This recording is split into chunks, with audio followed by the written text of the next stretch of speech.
Buenos días y calurosos días de verano.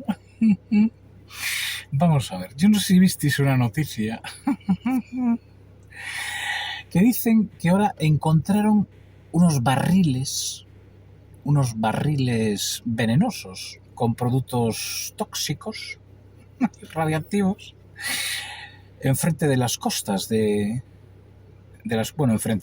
en el Océano Atlántico, en una zona de libre paso de gente, fuera de la jurisdicción de aguas españolas, y resulta que vino una empresa francesa y encontró unos barriles. Sí, son unos cachondos. A ver, esto va para la televisión de Galicia. Mira, coger y tirar de hemeroteca. Tirar de hemeroteca porque, mira, tenéis una cantidad de grabaciones que os las pasó el Greenpeace. El Greenpeace, sí. Donde le tiraban los barriles radioactivos encima de las lanchas del Greenpeace. Sí. Así de vídeos hay. Y he encontrado ahora los barriles, no.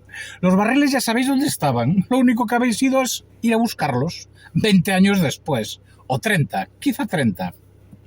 Luego ya sabéis que en el Océano Atlántico, ahí en las costas de Galicia, hay una montonera de barriles tirados en la llamada fosa atlántica. Eso lo sabe todo, lo que pasa es que como tenemos memoria de pez, no nos acordamos.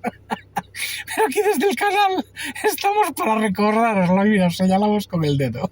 Así que para Televisión de Galicia, tirar de hemeroteca, que hay una cantidad de barcos tirando basura ahí en el Océano Atlántico, en la fosa, y tirándoselo muchas veces encima de las lanchas del Greenpeace, cuando el Greenpeace era Greenpeace.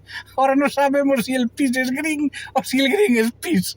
Así que ahí os lo dejo. No he encontrado nada, que ya estaban ahí, ya sabe dónde estaban. Han ido a buscarlo. ¡Hasta luego! TVG, tira de hemeroteca. Recuerda que eso ya estaba ahí. ¡Hasta luego!